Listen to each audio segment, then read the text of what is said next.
bienvenue sur Agora. L'espace, ce n'est pas seulement la lumière de milliards d'étoiles et de galaxies, c'est aussi d'immenses angles morts dans lesquels se cachent des objets jusqu'alors inexplorés. Ce n'est que maintenant que les scientifiques commencent à découvrir ces géants invisibles qui sont des dizaines, voire des milliers de fois plus grands que notre galaxie. Certains d'entre eux sont si proches qu'ils attirent littéralement à eux la Voie lactée. Regardez jusqu'à la fin pour découvrir de quoi il s'agit. La grande découverte. En 1786, l'astronome anglais William Herschel a publié son célèbre catalogue de nébuleuses et d'amas d'étoiles. Grâce à celui-ci, d'autres scientifiques ont fini par remarquer que les nébuleuses spirales, dispersées dans la majeure partie du ciel, ne se trouvent pas au centre même de la Voie lactée. Autrement dit, dans son noyau riche en étoiles. L'astronome anglais Richard Proctor a appelé cette région anormale une zone de peu de nébuleuses, mais ce terme n'a pas été retenu et a été remplacé par celui de zone d'évitement, qui sonne mieux. Le monde scientifique a donc décidé que toutes les nébuleuses spirales, pour une raison inconnue, soit évitaient une partie du ciel, soit étaient complètement détruites par quelque chose d'inconnu. La zone d'évitement était en fait la zone d'obscurcissement galactique. Il y a tout simplement tellement de gaz et de poussière interstellaire provenant du disque de la Voie lactée qu'il est impossible de voir les habitants galactiques de l'espace profond à travers nos télescopes. Si cette zone aveugle ne semble pas si grande, elle nous cache en réalité jusqu'à 20% de l'univers observable. De plus, c'est la partie vers laquelle la Voie lactée elle-même se déplace. À la fin des années 50, l'astrophysicien italien Paolo Maffei a essayé de rendre les plaques photographiques standards plus sensibles. Il s'y est tellement bien pris qu'il a réussi à photographier 2 galaxies massives dans la zone d'évitement. Elles font partie de l'amas le plus proche de nous, à environ 10 millions d'années-lumière, et elles ont même été nommées par Maffei. Mais comment un astrophysicien peut-il percer cette zone aveugle? Grâce aux ondes infrarouges. Ces ondes peuvent pénétrer les nuages de gaz et de poussière de la Voie lactée, bien que pas très loin. Au fil du temps, les astronomes ont commencé à utiliser d'autres types de lumière invisible pour pénétrer le rideau de gaz et de poussière de la Voie lactée, et cela nous a finalement révélé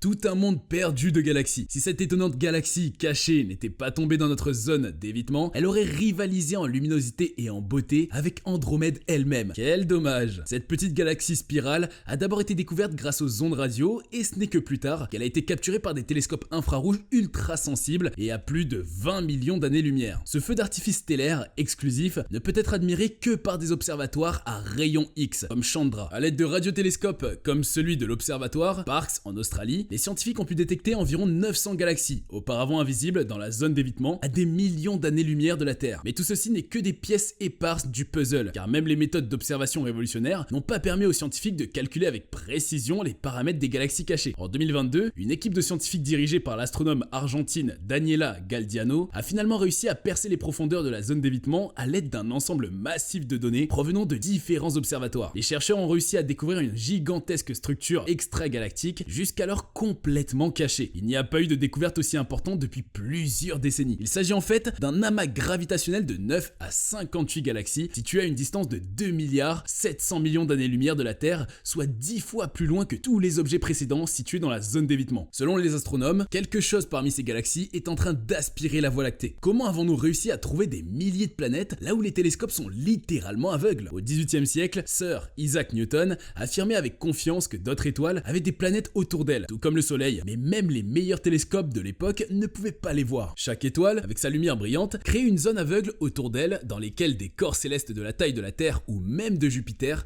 peuvent se cacher, et même lorsque la NASA a lancé le télescope spatial Hubble en orbite en 1990, il n'a pas été possible de les voir. La recherche d'exoplanètes semblait déjà être une tâche désespérée pour les scientifiques quand soudain, en 1992, 2 astronomes, Alexander Volskan et Dale Frail, ont annoncé la découverte de 2 mondes en dehors du système solaire. Il s'agit de 2 étoiles éteintes hautement radioactives qui crachent de puissants faisceaux d'ondes radio avec une fréquence d'environ 6 millisecondes. En les écoutant avec l'aide de l'observatoire radio d'Arecibo, Volskan et Frail ont remarqué des pépins dans les impulsions. C'est ce qu'ils appellent la plus grande exoplanète de Leach, où le second a été appelé Phobator, nommé d'après l'esprit grec ancien qui vient aux gens dans leurs rêves dans cet incroyable. Au lieu de scruter vainement l'espace illuminé autour de l'étoile, il est mieux d'étudier correctement sa propre lumière. En effet, ces vibrations peuvent contenir des empreintes d'exoplanètes qui volent entre cette étoile et la Terre. Et même si nous la regardons sous un angle différent, la gravité d'une exoplanète suffisamment massive fera légèrement osciller l'étoile. Grâce à cela, l'humanité a littéralement commencé à voir clair, et en 30 ans, a découvert plus de 5000 exoplanètes. Dans le ciel, il a même été possible de distinguer la plus lointaine à 17 000 années-lumière de nous grâce au fait rare de la micro-lentille gravitationnelle lors du passage devant une autre étoile. Mais tout ceci, c'est dans le seul voisinage proche du système solaire. Seulement dans notre galaxie, il n'y a pas des milliers d'exoplanètes, mais très probablement plus de 100 milliards. Bien que trouver au moins une dans la même zone d'évitement, qui est de l'autre côté du disque de la Voie lactée, reste complètement impossible, même avec l'aide de tout notre arsenal scientifique. Mais récemment, il s'est avéré qu'il était possible de trouver trouvé une exoplanète dans la zone d'évitement de l'autre côté de la Voie lactée. Ce pittoresque nuage moléculaire de Rufus n'est qu'à 400 années-lumière de la Terre. Fin 2021, les scientifiques ont observé cette région de l'espace à travers la lentille du télescope infrarouge VISTA. Avec son aide, ils s'attendaient à observer la naissance de nouvelles étoiles qui sont habituellement cachées par des nuages denses de gaz et de poussière. Mais, à la grande surprise des scientifiques, il a été découvert une multitude de mystérieux objets sombres ou de faible luminosité. Ils ont découvert entre 70 et 170 planètes géantes de la taille de Jupiter ou plus. Mais pourquoi ne les avons-nous pas remarquées plus tôt? Il s'agit de planètes scélérates qui n'appartiennent à aucune étoile et ne peuvent pas être détectées par les moyens conventionnels. Dans notre galaxie, si un Jupiter sombre de la zone aveugle se précipite actuellement vers la Terre, nous ne le remarquerons pas avant qu'il ne soit trop tard. D'autant plus que les exclus invisibles peuvent être beaucoup plus massifs et dangereux. En 2021, le télescope infrarouge en orbite WISE de la NASA a accidentellement repéré quelque chose d'énorme et d'incroyablement rapide à seulement 50 années-lumière de nous. Cette naine brune est environ 15 fois plus massive que Jupiter. Il s'agit en fait d'une étoile ratée qui n'avait pas assez de masse pour démarrer des réactions thermonucléaires. En conséquence, cet objet a été surnommé accident et il se précipite dans l'espace à une vitesse record de plus de 700 000 km/h. C'est 20 fois plus rapide qu'une balle. Les scientifiques n'arrivent toujours pas à trouver des réponses à de nombreuses questions, mais en soi, la découverte d'accidents suggère qu'il y a un lien entre l'espace et l'étoile brune. Selon des estimations préliminaires, jusqu'à 100 milliards de naines brunes, invisibles au télescope ordinaire,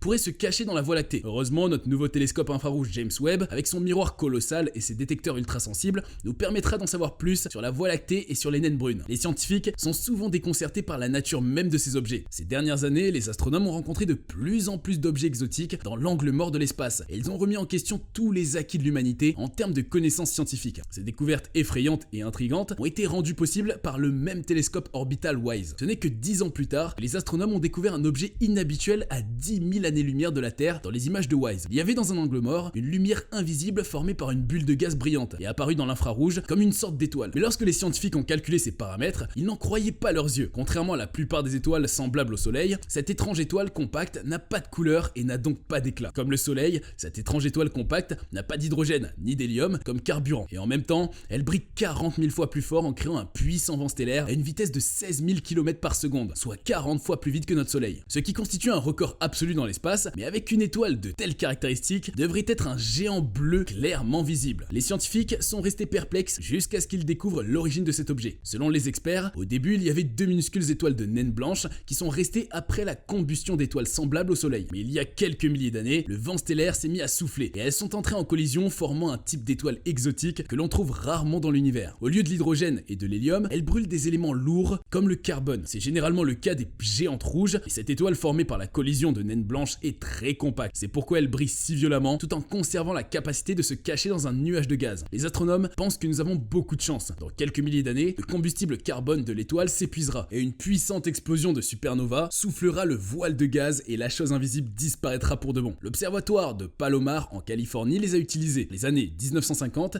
pour créer le catalogue d'étoiles le plus détaillé. Même en traitant des centaines de négatifs, les scientifiques ont raté certaines étoiles. Cela semblait si fou et l'espace était si mal étudié que la découverte a été mise de côté. L'astrophysicienne suédoise Beatrice Via-Royal a retrouvé l'énigme de Palomar dans les archives et a choqué le monde scientifique. La disparition de 9 étoiles en l'espace d'un demi-siècle était déjà difficile à expliquer, mais les mystérieuses 9 étoiles étaient également présentes sur d'autres images de Palomar avant et après la prise de vue. Prise à seulement une demi-heure d'intervalle avant Via-Royal, on pensait que cela était dû à la contamination des plaques photographiques ou à des réflexions de l'espace qui seraient tombées accidentellement dans le cadre. Cela arrive rarement, mais avoir 9 défauts différents sur une image en même temps est fantastique. Les scientifiques ont commencé à scanner cette région du ciel en utilisant des télescopes infrarouges et autres pour trouver au moins quelque chose à la place des 9 étoiles qui avaient disparu. Par exemple, des restes de supernova dans des longueurs d'onde invisibles. L'explosion de 9 étoiles en même temps en quelques minutes est également fantastique, mais c'est beaucoup mieux que 9 angles morts inexplicables. Tous les efforts ont été vains. En conséquence, les 9 mystérieux ont été officiellement appelés transitoires bizarres dans les articles scientifiques, et pas même des étoiles, mais des objets ressemblant à des étoiles traduits scientifiquement et humainement par des scientifiques. Les scientifiques n'ont aucune idée de la nature de ces corps célestes inconnus qui ont illuminé l'espace pendant quelques minutes avant de disparaître à jamais. S'agit-il des étoiles sur lesquelles un certain voile est tombé pendant quelques minutes, qui vit à 25 000 années-lumière de la Terre, dans le noir noyau dense de la Voie lactée pourrait les rapprocher de la résolution de ce mystère. Mais grâce à un usage étroit de James Webb et de WISE, les scientifiques ont scanné le ciel entier en seulement 6 mois. Et ce formidable ensemble de données n'a pas encore été pleinement exploré. Ils espèrent en découvrir plus qu'ils en savent actuellement au bout de l'étude de ces données. Une fois, cette géante rouge 100 fois plus massive que notre soleil a semblé s'éteindre. Mais après 200 jours, elle est soudainement réapparue. Les scientifiques ont décidé que l'étoile était masquée par son partenaire invisible. Cet objet doit avoir un énorme disque très dense de gaz et de poussière. Les corps célestes de cette configuration sont inconnus de la science, mais au moins, ils n'affectent pas la Terre comme le font les plus mystérieux habitants de la zone d'évitement, dont nous sommes enfin prêts à percer le secret. Le grand attracteur, un objet d'une masse de milliers de galaxies, joue avec les étoiles et les galaxies, dont la Voie lactée comme avec une plume. Les astronomes ont découvert la vitesse anormale de la Voie lactée dans les années 70 et ont conclu que la destination se trouve quelque part dans la constellation du Centaure, juste dans la zone d'évitement. Mais l'intrigue s'est intensifiée, parce qu'il s'est avéré que des milliers d'autres galaxies se précipitaient avec nous vers le même point dans l'angle mort, y compris les galaxies cachées du Buffet. En fait, ce noyau gravitationnel a formé les super amas géants de l'Aniakea, qui s'étend sur demi-milliard d'années-lumière. La première estimation a montré que pour avoir une influence aussi forte sur la Voie lactée, le grand attracteur doit peser 10 000 fois plus que notre galaxie, bien plus que les trous noirs les plus ultra-massifs, ce qui indique clairement la nature galactique de l'attracteur. Cet amas invisible doit mesurer entre 150 et 220 millions d'années-lumière. Dans n'importe quelle autre région de l'espace, une telle structure gigantesque apparaîtrait devant nous dans toute sa splendeur. Dans la zone d'évitement, il s'est avéré être une cible extrêmement difficile pour les télescopes 20 ans après sa découverte originale. Les astronomes ont abandonné l'espoir de résoudre un jour le mystère du grand attracteur. Il ne restait plus qu'à attendre que le système solaire fasse un demi-tour autour du centre de la Voie lactée pour que le grand attracteur quitte enfin notre zone d'évitement. Mais cela ne se produira qu'après une centaine de millions d'années et c'est bien trop tard. L'astronome sud-africaine Ronnie Kroon-Cordwag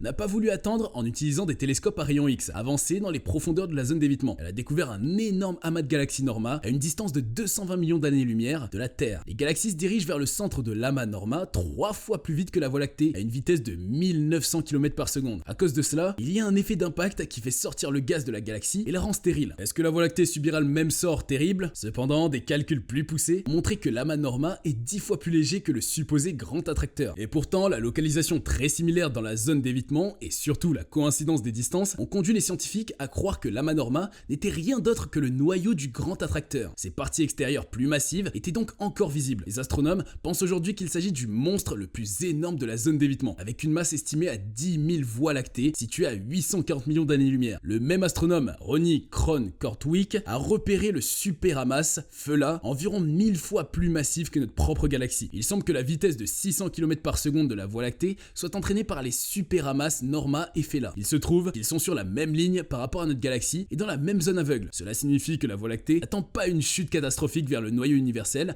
mais plutôt une danse entre plusieurs centres de masse. D'une manière ou d'une autre, les astronomes ont encore trop peu de connaissances sur les effets gravitationnels de ces super amas. Et si nous découvrions d'autres structures étranges et massives dans la zone d'évitement, elles bouleverseraient une fois de plus notre science. Le mot de fin. Les chances de découvrir le mystère derrière le grand attracteur sont encore très minces. Les chercheurs se focalisent sur les objets visibles de la galaxie, pouvant leur apporter le plus d'informations possible. Des informations très subtiles, car elles portent le lourd secret de la formation des galaxies telles que la Voie lactée. Au risque de décevoir plus d'un, ce n'est pas demain que l'univers nous dévoilera ses secrets. Il faudra attendre encore longtemps, mais toujours est-il que des progrès significatifs qui s'observent permettront de repousser les limites du possible, et l'impossible sera vite rayé du vocabulaire des scientifiques. On arrive à la fin de cet épisode. Merci d'être resté jusqu'à la fin. À très bientôt pour un nouvel épisode du décryptage de l'actualité scientifique.